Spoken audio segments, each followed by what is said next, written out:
Ya, listo. Bienvenidos y bienvenidas la segunda sesión del ciclo conversatorio Nuevas Perspectivas para la Investigación en Hábitat Residencial y Territorio. Estamos muy contentos y contentas de poder retomar las discusiones con ustedes, con los estudiantes del Magíster en Hábitat Residencial. Sabemos que sus tesis han sido un aporte muy importante. Les cuento que en el trabajo que yo estoy realizando ahora se usa mucho el concepto de hábitat residencial y yo creo que gran parte de eso tiene que ver con los trabajos que se realizan aquí. Hoy día tenemos una sesión que tiene que ver con la ruralidad.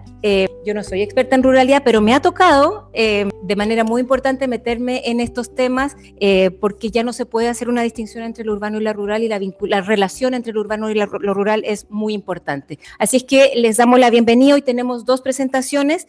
La primera es de Felipe Aguilera Zulantay, sobre Habitando en Ruralidad, la caminata como resistencia en el territorio. Y luego tenemos a Adolfo López Sepúlveda con su proyecto, con su tesis o con su presentación sobre Huellas de una producción socioespacial autoorganizada, el plan de relocalización de Tolten de 1960. Vamos a empezar entonces con la presentación de Felipe. Tienes 15 minutos, luego Adolfo va a tener su presentación y luego vamos a abrir a comentarios y preguntas y todo eso de los que están aquí. Así que bienvenido, muchísimas gracias a todas y todos por estar aquí. Dale, Felipe. Muchas gracias por la invitación, primero que todo. Gracias por estar acá.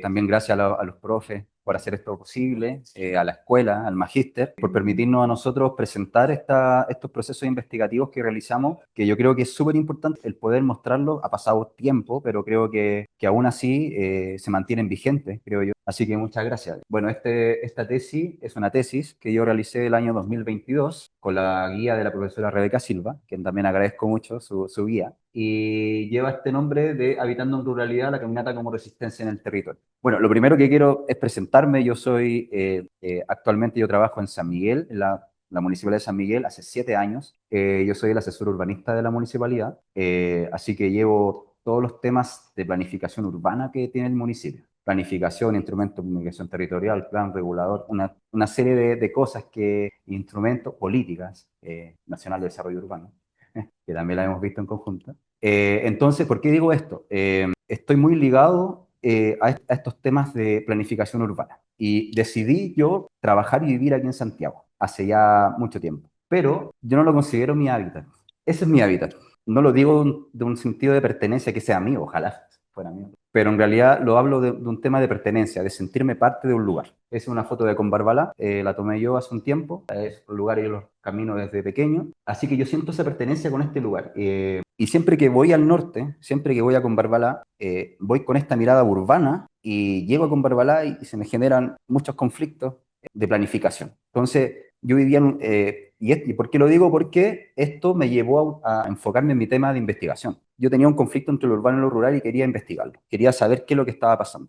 Y es ahí cuando yo ingreso al Magíster de Hábitat Residencial con esa idea, con ese propósito, con esas ganas de poder entender e investigar esta relación que existe entre ambos mundos. Bueno, cuando entré al Magíster entendí que habían enfoques, que el hábitat residencial tenía enfoques, ¿no es cierto?, de estudio. Y uno que me pareció bien importante, que era que el hábitat residencial da relevancia a las características y prácticas de los habitantes en un lugar y desde ahí pensar en sus mejoras. Entonces yo cuando llegaba con Barbalá, adentraba en sus villorrios, yo decía, uy, se parece mucho.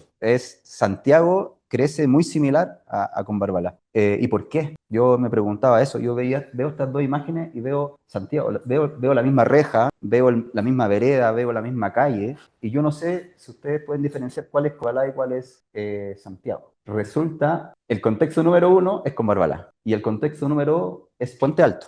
Son muy similares, están creciendo muy, muy parecidos. Y ese es el segundo enfoque del hábitat, que dice que es considerar diferentes escalas como el barrio, la ciudad y el país. Subrayo el barrio porque es ahí donde yo me interiorizo en este proceso de tesis. Y otro enfoque del hábitat que dice que la producción del hábitat compete a distintos actores, particularmente aquellos que no han sido visibilizados en el pasado. Combarbalá tiene tantos actores históricos que no han sido visibilizados y que yo me pregunto también por qué no son considerados en esta producción del hábitat. Hay ritos, cosas como es el cruzar el río, con el féretro, la transhumancia que es tan repetitiva en estos sectores rurales, o el solo caminar. Estas fotos son antiguas, pero hoy en día de verdad que se hace lo mismo. Han pasado 60 años, 50 años y se sigue haciendo lo mismo. Entonces yo me hice ciertas preguntas. ¿Por qué el desarrollo urbano de ciudades es similar en sectores rurales? Se parece. ¿Es el modelo que nosotros queremos seguir? ¿Es el ideal a lo que nosotros queremos llegar? ¿Y cómo analizar esto? Que era mi pregunta inicial, cuando yo entraba en conflicto entre lo urbano y lo rural. ¿Cómo analizarlo?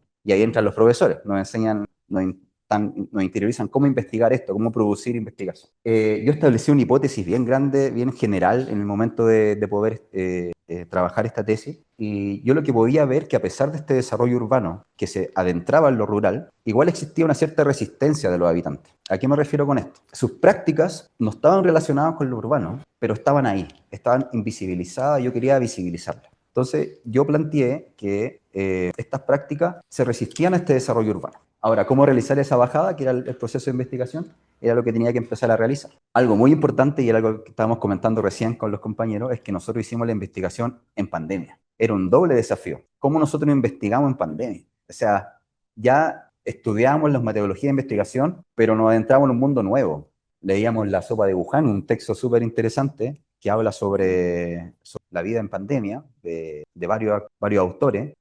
Paul Preciado, que habla ahí, también es súper interesante su línea. Y en ese sentido, junto con la profesora, junto con este proceso investigativo, decidimos buscar una técnica investigativa que nos pudiera relacionarnos con las personas en pandemia y que al mismo tiempo tuviese relación con mi tema. Es ahí como llegamos a la técnica de entrevista en movimiento. Fue la que se decidió en ese momento, que tiene mucha relación con una práctica rural que se realiza mucho, que es el caminar, y que me permitía en ese momento poder acercarme a la gente de una manera más cercana, un poquito más alejado, pero me permitía acercarme a la gente para poder investigar el territorio rural. Ahí, bueno, hay imágenes, estas son imágenes de una persona que falleció ya lamentablemente con Barbalá, que tuve la oportunidad de crecer con él, que es un fotógrafo que fotografiaba los paseos en fin de semana en el norte. La gente sale a caminar en el cerro, sube al cerro, ese es el paseo que hace la gente. Y ahí entra todo un mundo teórico, ¿no es cierto? Un marco teórico de investigar la caminata, de investigar el desarrollo urbano. Muchos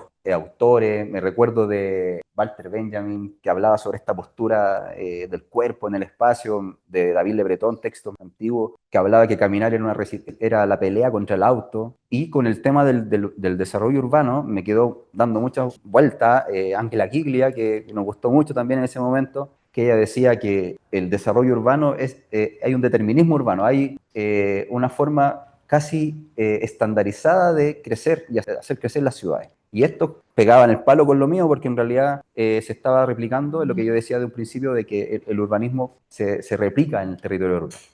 Bueno, ahí entramos ya a estudiar el caso. Hicimos un estudio de caso para poder investigar esta resistencia a través de prácticas en el territorio y ver qué resultaba. Se decidió por estudiar un villorrio en Combarbalá, que es el villorrio San Marcos, que es un villorrio que todavía sigue creciendo en este momento. Yo lo he visitado últimamente y se está pavimentando completamente, se está vereda, pavimento, iluminación, casa, reja, que no sé por qué ponen rejas en ese lugar, sino es un territorio rural, que igual puede ser cuestionado, pero también puede ser bueno, pero se está creciendo así. Caminos que no terminan a nada, o sea, se pavimenta y bueno, se corta el camino. Es un villorrio histórico, es uno de los más grandes de Combarbalá y está en ese proceso. Ahí nosotros hicimos el acercamiento con nuestros participantes de las entrevistas de movimiento. Voy a contar un solo caso. Nosotros hicimos 3 casos de investigación con don Benito, a quien todavía frecuento visitar. Él es un dirigente antiguo del Villorrio, que camina todos los días. Él va a regar sus viñas desde la mañana hasta la noche. Y bueno, pudimos hacer esta entrevista de acercamiento para explicarle más o menos lo que íbamos a hacer, la metodología, con mascarilla obviamente. Lo primero que se hizo con don Benito fue que él, siguiendo la metodología de los Walking Interviews, que era esta de la entrevista en movimiento, nos planteaba que primero el habitante tenía que hacer un reconocimiento de sus lugares, de sus zonas que él creía que eran parte de él en su territorio, un reconocimiento. Entonces se le hizo la pregunta, cuáles eran los sectores que él reconocía característicos del Biorro.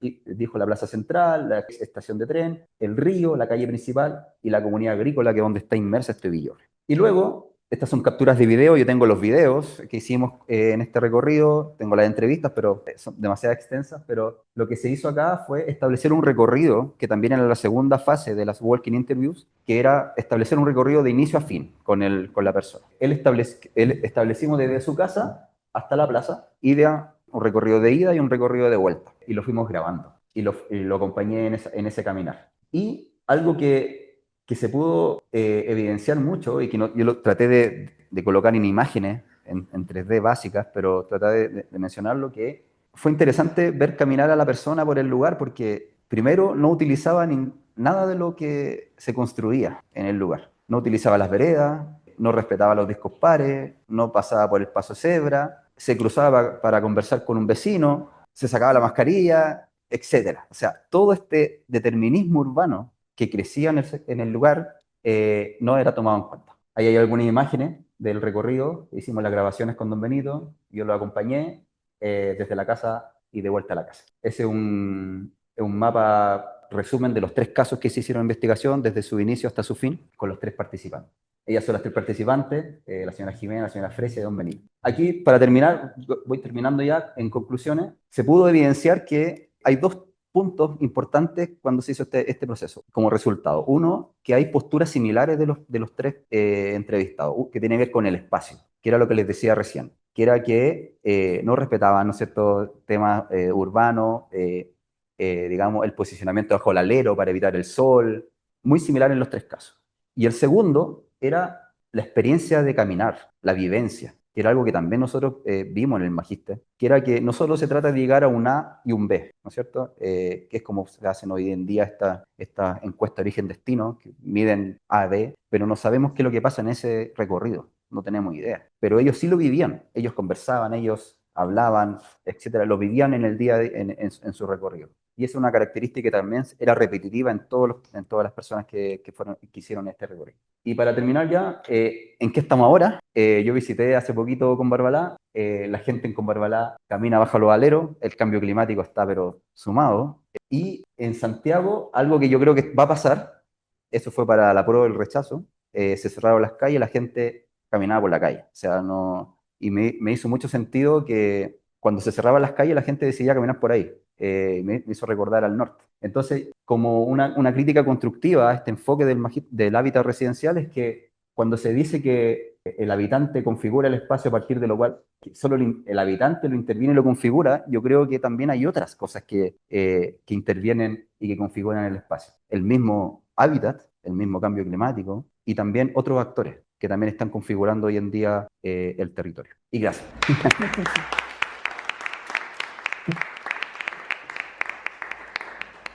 Muy bien, súper claro. Justo me tocaron estos casos, ¿no? Justo me estuviera hablando de movilidad. Ya, seguimos con la siguiente presentación.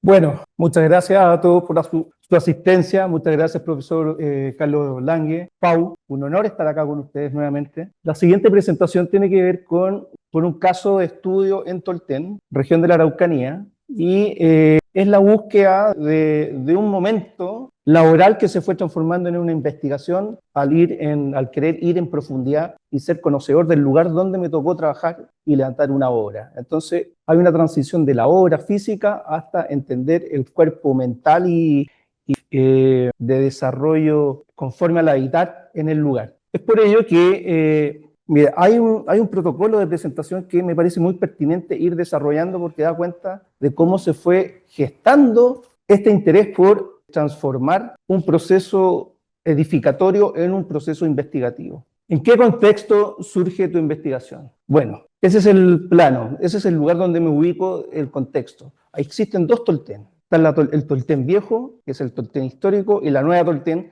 que es el conjunto, el proyecto futuro de un grupo de adelanto, de una sociedad de adelanto, que supo sobreponerse a una tragedia como es el maremoto de 1960. Entonces la pregunta dice, ¿en qué entorno se origina tu investigación?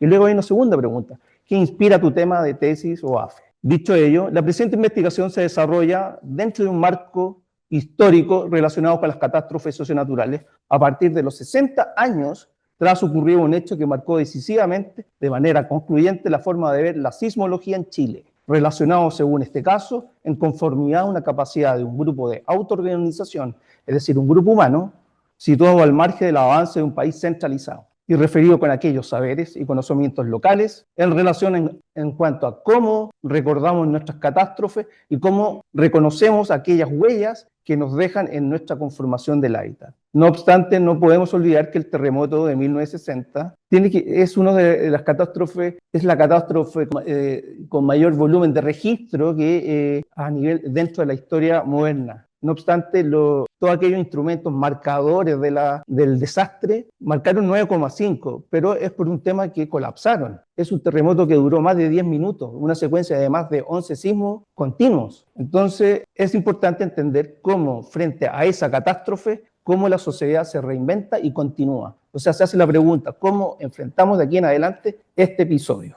que nos marca de por vida? Otra pregunta que es muy interesante, ¿cuál fue el asunto tratado? ¿Qué pregunta orientaron tu trabajo? Yo creo que es una pregunta clave que trabajamos en el tiempo y fue la construcción de alguna manera que abrió la ventana para la metodología. Fue entender cómo, y esa pregunta se plantea de la siguiente manera: ¿qué incidencia tuvo el plan de relocalización post-desastres para Tolten en la transformación de su tejido social? Tolten es un tejido social que logró resistir y sobreponerse a los retos que esto conlleva, desde una perspectiva desde la memoria, porque es un recuerdo histórico que deja huella, y la producción del hábitat. Ambos infundidos en la producción social de un paisaje local con atributos de urbanidad, no obstante también dentro, inserto en un contexto rural, lo cual es evidente en cuanto a la producción social en torno al hábitat, el cual se encuentra a partir de una catástrofe, un relato a pie conforme a un conjunto de capacidades territoriales dispuestas en la autoorganización como para elevar una toma de decisiones. Hay una instancia muy interesante que surge dentro de la entrevista y si bien era difícil encontrar actores,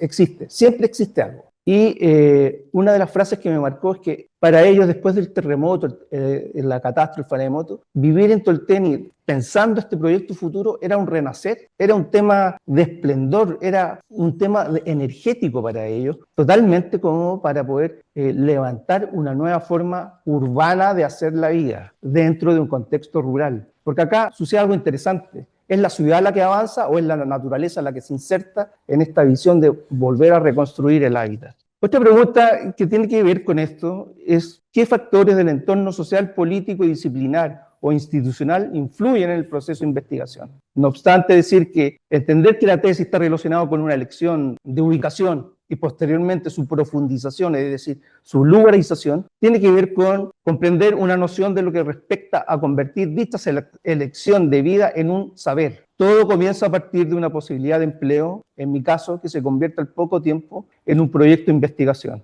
que logra transitar, caminar desde una labor vinculada con la construcción de una obra como lo es el Tribunal Familiar de Tolten, hasta cruzar hacia un asunto sanitario y de planificación a partir de un concepto de hábitat post-desastre. Porque el terremoto, la primera instancia, el primer déficit que crea es un tema sanitario, las enfermedades que brotan y la necesidad de un hospital. Todo es un proceso paralelo y coincidente en el término, en este caso, con la pandemia, que también es un asunto sanitario. Entonces, de alguna manera, lograron juntarse, pasaron 60 años para que se juntara una visión de una catástrofe con otra catástrofe como lo fue la pandemia. Es decir, las escalas se juntaron, algo ocurrió que se juntó y la forma de ver un territorio nuevamente brotó. ¿Qué enfoque sugieres o cuestionas a partir de tu investigación? Ahí hay varios puntos claves que tratar y que tienen que ver con lo siguiente. Conforme a la investigación se propuso un abordaje desde un enfoque de hábitat, el entendido que mediante la formación de una red social en cuanto a sus actores relevantes, estos supieron estructurar una propuesta comunitaria y de proyección futuro al organizar un plan de relocalización, marcando determinantes señales de un esfuerzo en común que se fue construyendo a pulso y en donde debemos tener presente la conformación de un grupo de vecinos, personas que se adelantan como una sociedad de progreso y que vieron después de la ocurrencia del desastre una ocasión para resurgir, una suerte de renacimiento. Y si bien durante mi estadía pude conocer a algunos familiares y habitantes que en efecto lograron sobrevivir a los acontecimientos descritos. Ese es el hábitat natural es un hábitat con el agua inmersa, se planifica con el agua. No obstante, no debemos olvidar que el agua en nuestro cuerpo es un asunto vital. 90% de nuestro cuerpo tiene que ver con el agua. La siguiente. Bueno, estas son las preguntas, la siguiente, y acá me quiero detener, porque acá son actores relevantes. La señora que está a la derecha, mirando la pantalla a la derecha, es la señora Hilma Munro Nilsson, una mujer muy luchadora, escocesa, que se asentó en Tolten, y ella es una agente vital para la recuperación de la sociedad toltenina. Ella logró pensar el proyecto de futuro para la sociedad. Tolten llegó a tener incluso una propuesta de puerto adentro del río, porque la señora Munro tenía una imaginación inagotable. Creo que en esos momentos cuando surgen ciertas herramientas que no solamente son físico-materiales, también se conjugan con elementos espirituales también, o con el querer a un lugar. Y la señora Munro sin duda se enamoró de Tolten. Y dice lo siguiente: Tolten Viejo era una comunidad de gente muy amable, todos sonreían, en un pueblo antiguo con casas viejas. En nuestro almacén las ventas eran excelentes, especialmente la temporada previa al invierno, ya que todos adquirían sus alimentos. Cuando el pueblo se inundaba, debíamos desplazarnos en botes y elevar las cosas al segundo piso, pero todo seguía igual. Mi esposo era contador y además del negocio teníamos un camión con el cual hacíamos transportes. El 22 de mayo, día del terremoto, estábamos llegando al campo, a la vivienda de mis suegros, cuando ocurrió el temblor. La tierra vibró durante un buen rato, observé cómo el suelo se movía como olas del mar. Intentamos volver a Tolten, pero no pudimos, ya que el puente estaba destruido. Preguntamos a algunos transportistas y nos informaron que no era posible llegar a Tolten, porque había colapsado. Esa noche no pudimos regresar a nuestra casa. Mi papá y mi mamá se encontraban en la casa, se refugiaron en los árboles de la plaza. Estaban asustados. La llegada del 23 fue dolorosa, fue muy desoladora, porque era un éxodo de personas que iban marchando. Entramos a pie a Tolten, nuevamente la caminata, con el agua a la altura de las rodillas. No logramos acceder a la casa, tuvimos que entrar por la puerta trasera. Casa con patio. Eso es. La cocina, los muebles del comedor y la sala estaban destrozados. El suelo de la casa se había levantado. Entras a tu hogar y no encuentras nada. Teníamos 1,70 m de agua en el interior. Quedamos sin dinero, ya que el negocio se perdió todo. Lo único que nos quedó fue un camión nuevo, con el cual comenzamos a hacer fletes. La gente llevaba sus animales a la feria porque nadie disponía de dinero. La comunidad permaneció en la calle y la asistencia alcanzaba hasta Pistrufken, mientras que a Tolten llegaba escasa, por lo que enseguida se estableció el Comité de Reconstrucción. Eso es relevante, porque de alguna manera Hilma Munro, a quien conocí, tuve la oportunidad de conocer y que en paz descanse, sin duda entiende muy bien cuál fue el proceso y cuál fueron las instancias. Llegó incluso a hablar con el presidente de la República, vino a Santiago. Y ahí está ese concepto de cómo estos límites de pronto hay que atravesarlos, traspasarlos para poder vencer esta inercia política o sobreestatal que rige, sobre todo en una época antigua de Chile. Asimismo, tengo que mencionar a don César Gallego, que también es un sobreviviente. Este es el hotel de don César. Y les sugiero que cuando vayan a Tolten vayan para allá porque el Chinook es espectacular.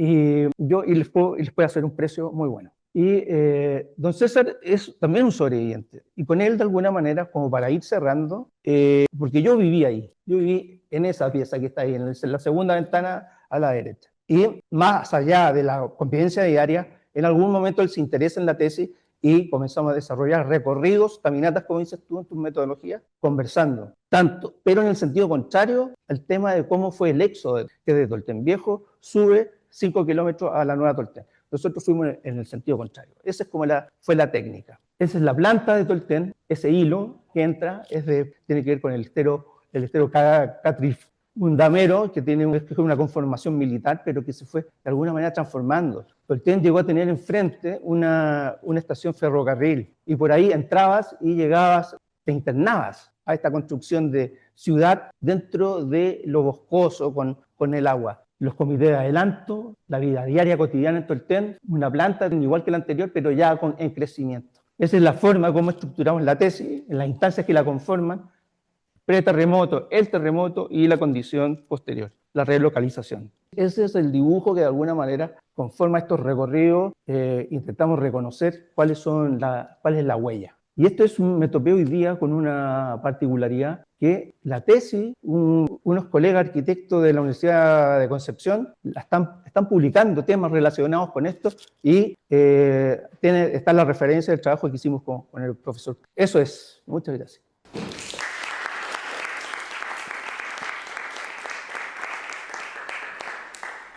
Muchísimas gracias, Felipe y a todo esto. Igual me parece muy interesante el tema de estas sesiones de la ruralidad. Creo que lo que están diciendo ustedes tiene que ver con que no solamente hay un sesgo urbano En la planificación urbana, sino que claramente hay un sesgo urbano en el magíster en hábitat residencial. Es muy evidente que eso es así. Hemos tenido algunas tesis que son de ruralidad, me acuerdo de Rancagua, pero no es lo principal. Pero eso también refleja el sesgo urbano que hay en la planificación urbana y la planificación, cuando se habla de ruralidad, se habla de la urbanización de lo rural, que no tiene ningún sentido, ¿no? Como la lógica de urbanizar en los mismos estándares de una ciudad, y es algo que, sobre todo en el PPL del MIMBUS, se está cuestionando mucho, como no solamente es la palabra urbanizar lo rural, sino son las técnicas, los estándares, las metodologías que hay para eso, que hacen esta foto que tú muestras muy evidente, ¿no? Que probablemente no sea lo más adecuado. Pero también hay un sesgo metropolitano. Nosotros en la planificación en Chile el sesgo metropolitano es gigante. Siempre se piensa, y nosotros probablemente desde el magíster también, de que estamos hablando de ciudades tan grandes como Santiago, cuando también hay otras localidades que requieren otra mirada. Y nosotros, yo creo que esto que ustedes nos están planteando nos hace también cuestionar ciertas escalas de análisis, ciertas formas en que analizamos. Y por otro lado hay un sesgo de centralismo santiaguino, ¿no? Como estando aquí, estamos al lado de los ministerios, estamos en una cercanía de toma de decisiones, y muchas de las cosas de las que ustedes hablan pasan de largo, ¿no? Lo mismo que tú decías de que tiene que venir la señora a hablar con el presidente, nosotros tenemos acceso directo a modificar programas que están aquí al lado en el MIMBU. Mientras que las localidades que están a nivel nacional no la tienen. Así es que yo creo que en ese sentido ustedes nos hacen cuestionar y mirar y hacer ver que hoy en día es evidente que la pertinencia territorial para la planificación es fundamental. Y no sé si nosotros como programa estamos trabajando eso, pertinencia geográfica, cultural, económica.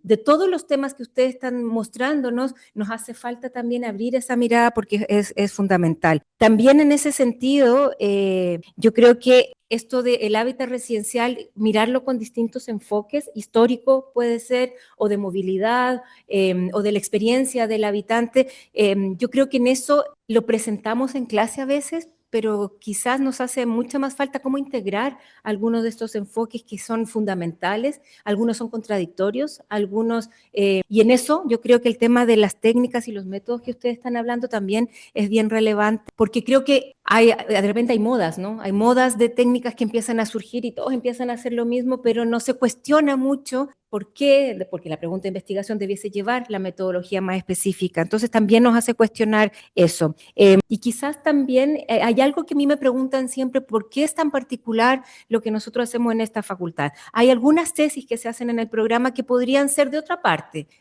pero lo específico aquí es el espacio. Y el territorio y la forma en que se analiza ese espacio y territorio, y creo que ustedes en ambos casos dan cuenta de eso y lo importante que es estas preguntas son espacializadas y tienen esa mirada que es fundamental. Y esto me pasa algo, teníamos un estudiante del doctorado que estaba también analizando Caleta Tortel con el terremoto del 2010, y el maremoto más bien. Y qué fue lo que pasó ahí y cómo la reconstrucción fue sin pertinencia territorial, no pintaron algunas casas, pero se pierde eso. Y quería preguntar en ese sentido si hay algo de romantización en sus miradas de lo rural, o cómo, porque en muchos de los programas, sobre todo en el PPL, que me ha tocado viajar a nivel nacional, claramente hay una romantización de lo que es lo rural, pero no siempre, uno, porque las formas en que se enfrentan son muy complejas, y otro porque las personas que los habitan les cuesta también manifestar esto que dices tú de qué era lo que deseaban. Probablemente no era esa calle, probablemente no eran esas las respuestas que se les dio. Entonces, ¿cómo conjugar esta forma de habitar lo rural con estas formas de intervenir lo rural con una mirada urbana? Eso más o menos se me ocurre a mí con estas presentaciones, y creo que nos hacen muy bien como programa abrir estas temáticas, porque claramente estamos con un sesgo muy urbano, muy centralista, muy metropolitano, muy santiaguino, muy desde aquí. Eso, quizás abrimos las preguntas y los comentarios a esto, o no sé si ustedes quieren contestar al tiro. Bueno, sí, me hace mucho sentido el concepto de romantizar. ¿Por qué razón? Porque desde la vereda del santiaguino, bueno, el santiaguino neto, el santiaguino de San Miguel, urbano, ve ir al campo como ir a vacacionar, ir a descansar, ir a distraerse. La mayoría de las veces, otras veces no, otras veces van porque está la familia, ¿no es cierto? Pero la gran mayoría va o va a la playa para salir un rato de Santiago. Uno escapa de Santiago. Entonces uno busca como un placer es un placer que siente ir a estos lugares rurales, a la playa, a descansar. Pero nos olvidamos de que ahí también vive gente que hace su vida, que habita, que crea familia, que crea lazos. Entonces, ¿a qué voy con esto? Que, bueno, y también se ha evidenciado que hay una migración que la misma Política Nacional de Desarrollo Urbano lo establece, que hay una gran migración que se está generando, el volver a lo rural, el volver al campo, pero de una mirada no productivista, no ir a vivir, sino que ir a descansar como una segunda vivienda, se podría decir, ¿ya? La segunda vivienda. Entonces yo creo que bajo esa lógica no hay que perder el romanticismo del campo, de lo rural, pero tampoco perder de vista que es un lugar donde habita gente histórica, donde se generan patrimonios, donde se genera cultura, donde se genera espacios, y que esos espacios no todos son veraneables. O sea, hay zonas que hay que proteger, que hay que cuidar, y que yo creo que en ese proceso, estas investigaciones, lo que hacemos nosotros, creo que da para proteger en ese proceso. Así que eso. Gracias, Felipe. ¿Algún comentario? Sí, estoy de acuerdo. Creo que Tolten tiene un toque totalmente romántico porque es un reencanto con la naturaleza. No obstante, es un lugar que está muy alejado y de alguna manera se ve afectado en esta lejanía, en este habitar aislado de un sistema centralizado. Pero como dice acá el colega, es romántico porque se reencanta con la naturaleza, pero también es productivo y es creador de instancias. De alguna manera se instala una forma de observar el territorio donde aquellos elementos con los cuales no se diseña el paisaje, por ejemplo, en una zona central, sí ellos observan que hay oportunidad. Hay un lenguaje territorial totalmente consolidado, antes del terremoto y posterior, porque la conexión de Tolten con Valdivia es desde siempre, es histórica. Entonces ellos reconocen de alguna manera no solo la construcción de un país a la cual quieren pertenecer, sino también un área. No obstante, la mercadería siempre por Tolten entró por el río, desde Valdivia, no llegaba desde Santiago. Entonces,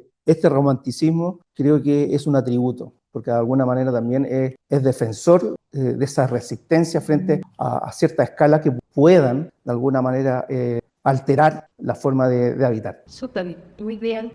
Yo tengo más preguntas, pero hay un comentario, una pregunta. Es para Felipe la pregunta. Felipe, bueno, estas prácticas que tú observas, ¿verdad? Como resistencia, ¿verdad? Eso de no parar en el pare, de no usar el paso de cebra, de caminar por la calle. ¿Cómo crees tú que podrías usar esas observaciones como alimento para generar, por ejemplo, una planificación territorial más pertinente y no urbanizar, digamos, lo rural? Eso. ¿Alguien más?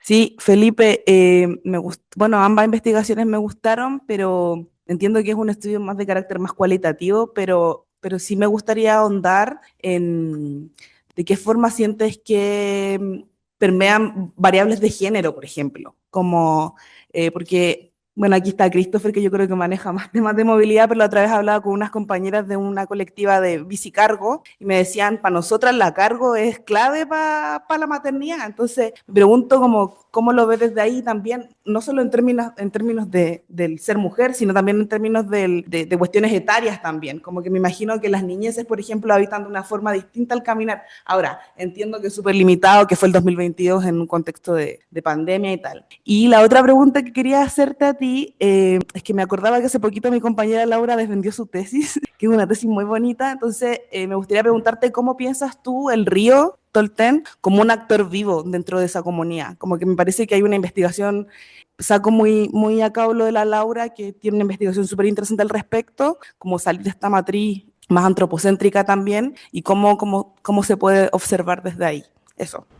¿Alguien más? Sí, gracias. Primero que todo agradecerles por su generosidad en compartir sus investigaciones, su conocimiento, sus reflexiones. Felicitaciones también en el caso de Felipe, yo tuve la oportunidad de conocer el proceso de formulación también, así que es muy valioso para mí también ver cómo esto llega a una investigación súper interesante. Y por Zoom, además. En mi caso es una pregunta más interesada que interesante, que tiene que ver con el concepto de resistencia también. Sobre todo porque se habla, ¿cierto?, sobre una visión que está bien arraigada en nuestras instituciones respecto a un modelo de urbanización. Pero también lo urbano aparece en nuestro cuerpo, en nuestra forma de actuar, en nuestra vida cotidiana. Entonces, ¿cómo la caminata, ¿cierto? Y de qué maneras se expresa esa resistencia más en el espacio mismo, ¿cierto? En el cuerpo mismo. ¿Cómo aparece esa resistencia y de qué manera se expresa más a nivel personal y cultural? Eso. Pero ¿es una resistencia? Porque estamos asumiendo que es una resistencia, pero ¿es una resistencia? Gracias. ¿También? ¿Y otra? ¿Tiene pregunta? Ya. Ya, con esta y lo están anotando. Ya, bueno, también fuimos compañeros de Felipe, pero hay un término que se repite, que es el romantizar. Entonces mi pregunta precisa es como, ¿hasta dónde hay un límite con el romantizar? Y si ese límite es negativo o es positivo. O con el idealizar también. ¿Quién va primero? Dale, Ya. hacemos por acá. Bueno, pues la pregunta acá de la amiga. Mira, en relación al río, sí, hay un tema ahí que está pendiente, porque la planta actual de Tolten, digamos la planta urbana, intenta de alguna manera interpretar la modernidad, una modernidad un tanto centralizada. Y el río, esa gracia que tuvo la planta fundacional con el río integrado, ha quedado de alguna manera de lado y se ha transformado en un asunto pendiente. No obstante, hay iniciativas locales para recuperar el río y eso puede ir dando luces como para poder generar una planificación acorde a un momento actual, tanto con los temas que hoy la sociedad debe tratar o de alguna manera debe saber cómo confrontar, enfrentar, sea el cambio climático, sea temas de desarrollo urbano, regeneración, respetar el medio ambiente, sostenibilidad, y creo que el río da clave de cómo ir abordando este proceso, pero es un asunto pendiente y es un asunto que estas organizaciones comunitarias claman. A mí me tocó en algún momento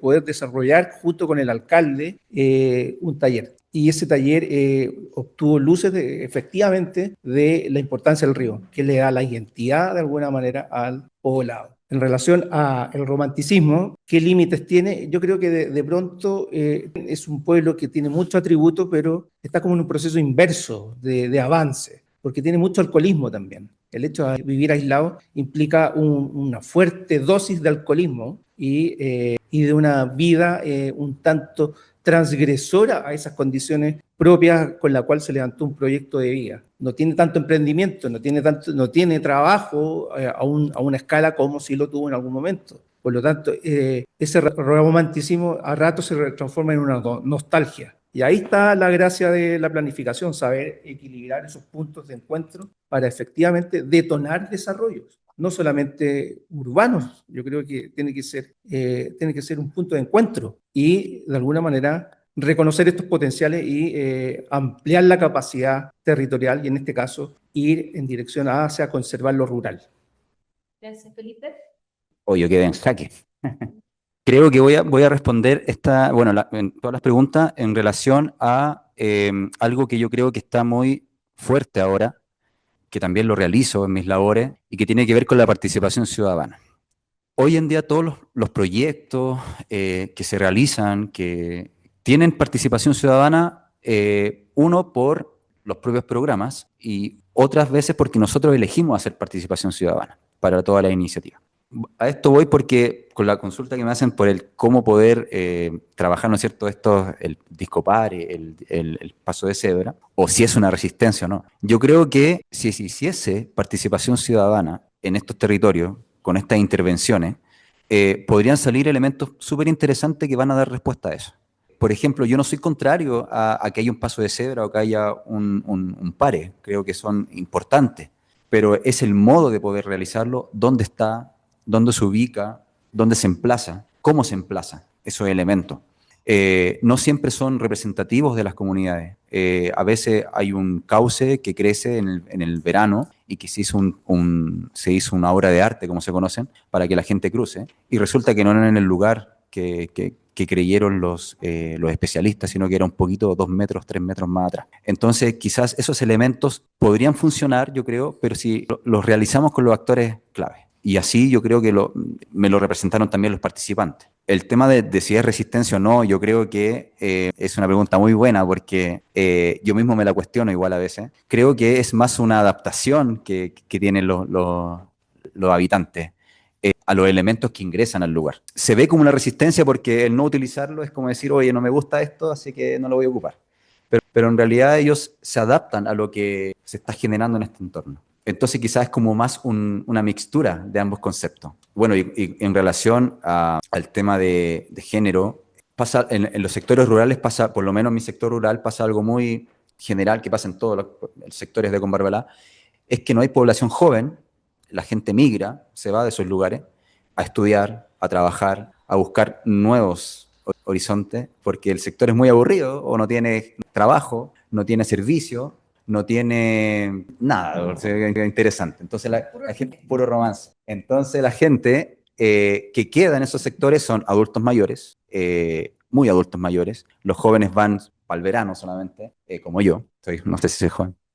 Y te diría que en el tema de género, bueno, los participantes que yo entrevisté eran puras mujeres. Don Benito fue el único que quiso participar y que era hombre. En general, todas las personas que tienen cargos importantes son mujeres en el sector de Combarbalá, principalmente. Bueno, y no me recuerdo la consulta de Felipe que tenía que ver con cómo se expresaba el tema de la caminata, esta resistencia en el cuerpo. Y yo te diría que es el segundo concepto que pude encontrar que tiene que ver con la vivencia en el recorrido. Yo creo que eso es súper importante y es clave demostrarlo. Cuando todavía me recuerdo una clase suya, que fue bien interesante, que hablaba de el tomar la micro para ir a trabajar, ponerse los audífonos y llegar al destino, encerrarse en la música y solamente llegar sin saber qué es lo que pasa en esa instancia. Creo que ahí se genera corporalidad igual, se genera espacio igual, se generan situaciones interesantes que solamente son propias de uno, de nadie más. Uno sabe qué es lo que pasa en nuestra mente en el camino. Es súper difícil quizás demostrarlas, corporalizarlas, pero son súper personales. Y te diría que eso es como un desafío de investigar. Quizás alguien podría desarrollar alguna técnica de investigación que estudie el trayecto, que pueda definir qué es lo que pasa en ese camino o cómo analizar. Eso. Hay algo que se dice que el proceso de lugarización está en el ojo de quien lo vive. No puedo yo definir que ese va a ser un lugar, sino que lo está viviendo lo tiene que sentir. Así que andando por audífonos también la gente me parece que más fácil. Yo tengo una pregunta y quizás, no sé si lo han abordado como docente últimamente, pero el tema del cambio climático que tú planteas se me hizo súper interesante de cómo, en tu caso, hay un proceso de sequía, un proceso, el calor probablemente vaya a subir a 40 grados este verano y está habiendo una transformación importante y la respuesta por parte de la planificación urbana es lenta.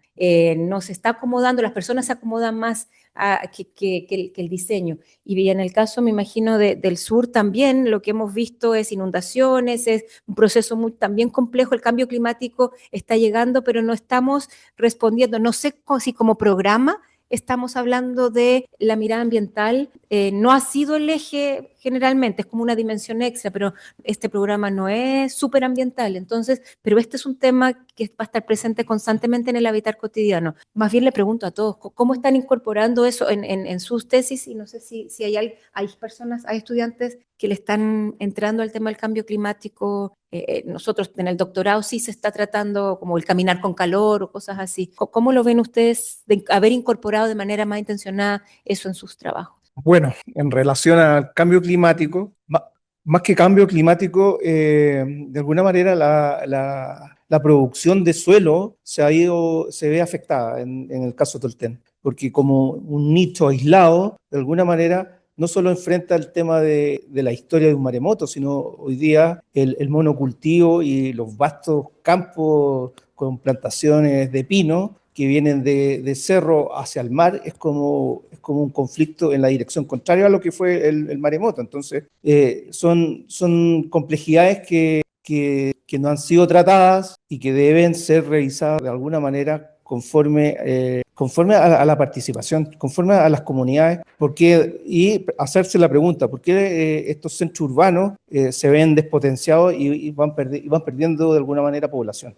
porque la gente de alguna manera tiene un límite y siempre está como en busca de alguna oportunidad. Entonces, si estas planificaciones ceden y son de alguna manera se transforman como en perjuicio a la producción de suelo, no queda mucho más que la migrar. Sí, bueno, yo creo que el cambio climático es clave, o sea, es algo que tiene que estar en algún capítulo de una investigación, tiene que estar inmerso en cualquier instrumento, en cualquier documento, porque es algo que está pasando, es algo que por lo menos en el territorio rural se nota más, que tiene que ver con el agua, principalmente, con la escasez de agua. En los territorios rurales mucha de la gente es criancera, gente que trabaja con animales, los animales están muriendo, son su único sustento económico.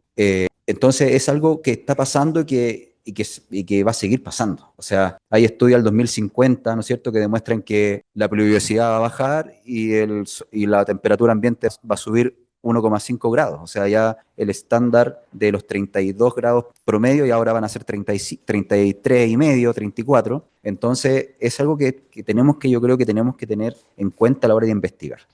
Cualquier estudio, o sea, es algo que interfiere, es transversal a cualquier análisis. Y yo creo que se va a ir evidenciando a medida que uno vaya investigando y vaya desarrollando un estudio, se va dando por sí solo que es algo importante, algo que hay que tener en consideración. Súper. Gracias, Felipe. ¿Alguna pregunta más, comentario?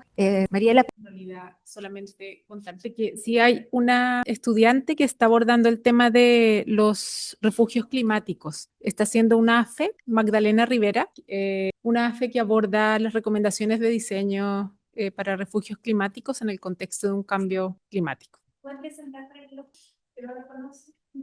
Hola, mi nombre es Elías. Y bueno, y a propósito de la ruralidad, pienso que también hay como otras maneras en que se generan como este tipo de desplazamientos tanto desplazamientos forzados como por cuestiones climatológicas, pero que también hay otros factores que quizás no están tan estudiados, quizás sí, desconozco, que tienen que ver como con la propia acción de cómo se producen los territorios, porque por ejemplo, comunidades indígenas del norte, que a propósito de querer innovar con el litio y querer extraer más litio, van desplazando comunidades indígenas que tienen sus maneras de habitar, pues, van transformando el territorio, cambian ríos por relaves mineros, en el sur las forestales cambian bosque nativo por monocultivo, entonces que también la actividad industrial y ese supuesto progreso y desarrollo que llega a las ciudades despoja al mundo rural de un hábitat, no sé si natural, pero un hábitat más o menos originario que van teniendo. ¿Yo respondo? Sí, también los profes, todas esas cosas. No, yo quería preguntar a propósito justamente de una conversación breve, pero concisa. A propósito de una conversación breve pero concisa que mantuvimos con Elías hoy día en la mañana, a la pasada de la sala, me pregunto si es posible agenciar políticamente una tesis. Porque en estricto rigor, ¿cierto? Uno de los temas que nos afecta, creo yo, es que al mundo académico en general, como decía la Paola, es que siempre nos terminamos quedando enclaustrados. Y en gran medida también ustedes desarrollan sus investigaciones y luego esas investigaciones podrían ser recursos de agencia para las comunidades en las cuales ustedes estuvieron trabajando. Entonces mi pregunta ¿es posible agenciar políticamente una tesis? ¿O es simplemente parte de un archivo, de colección de archivos? ¿Parto yo? Bueno, también muy buenas las preguntas, yo creo que dan en el clavo con algo súper importante, tanto Elías como Carlos. Yo tuve la oportunidad de trabajar también 7 años en el norte, en el mismo municipio de Combarbalá. Conocí muchas cosas, mucho territorio, y te podría decir que el agenciar se puede, y que tiene relación con la pregunta que hizo Elías y que tiene que ver con las comunidades. Hay muchas comunidades agrícolas, por ejemplo. Estas comunidades agrícolas son comunidades con personalidad jurídica, son comunidades que son independientes, ¿ya? Pero que tienen reglamentos y estatutos demasiado antiguos. Estamos hablando del año 50, el año 59, que es el estatuto de la comunidad agrícola. Cuando yo me involucro con ellos, cuando yo converso con ellos no me lo dicen, pero ellos requieren ayuda, requieren que las personas que habitan ese lugar, que ojalá que conozcan del tema, les propongan medidas, les propongan ayudas para que ellos puedan o actualizar su normativa, o plantear algo a los municipios, o plantear algo al Estado, o plantear algo agenciar.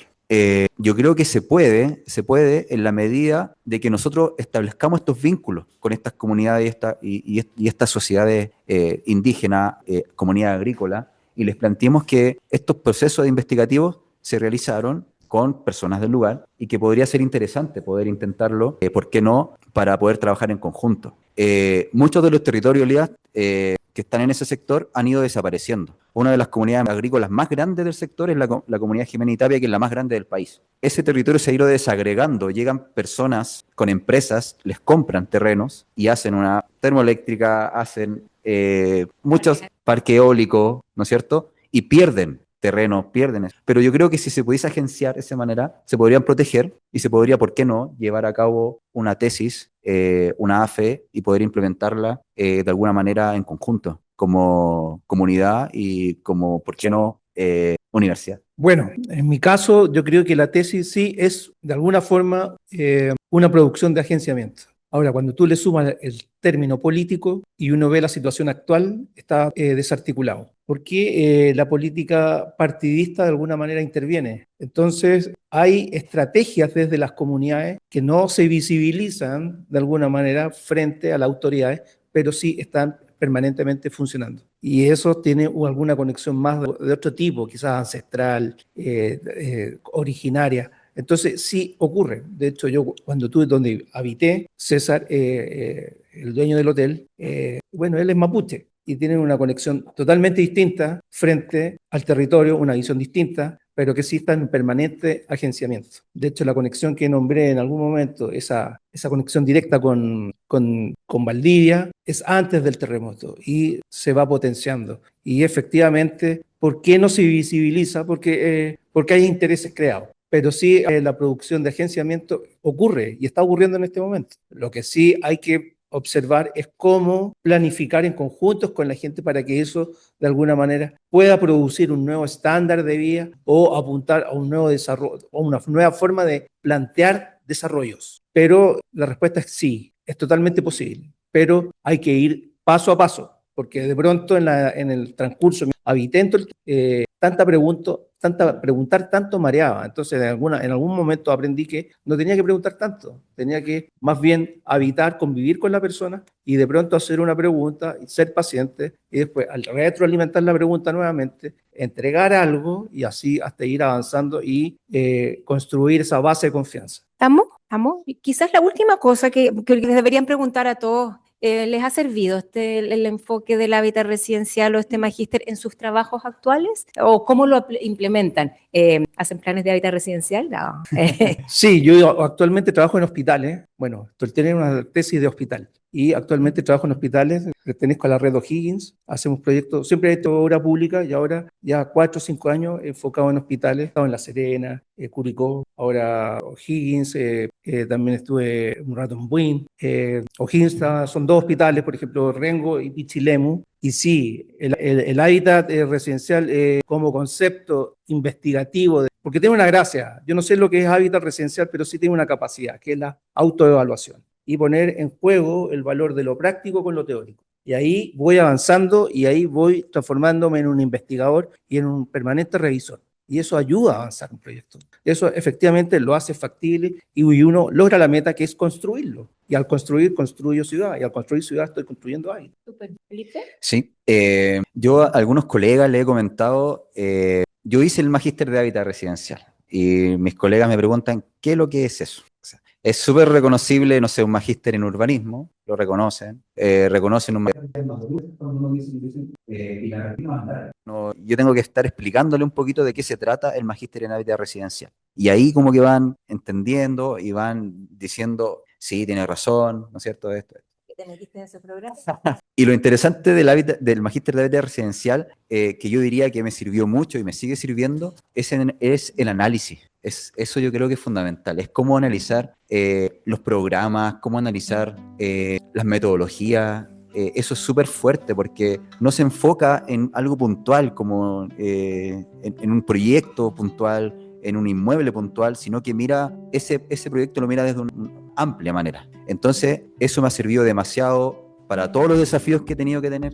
Le comentaba recién a mis compañeros que estoy viendo Los Quiero Mi Barrio, un programa muy interesante, muy bonito, y que el haber hecho el Magíster de Hábitat Residencial ayuda a eso mucho, porque en realidad es el poder reunirse con la gente, planificar una investigación, planificar un proyecto, llevarlo a cabo. Entonces, yo creo que es fundamental en ese sentido. Muchísimas gracias, y no pregúntele a la Bianca. Entonces, muchísimas gracias por esta sesión. Yo he aprendido muchísimo. Ojalá que ustedes sigan viniendo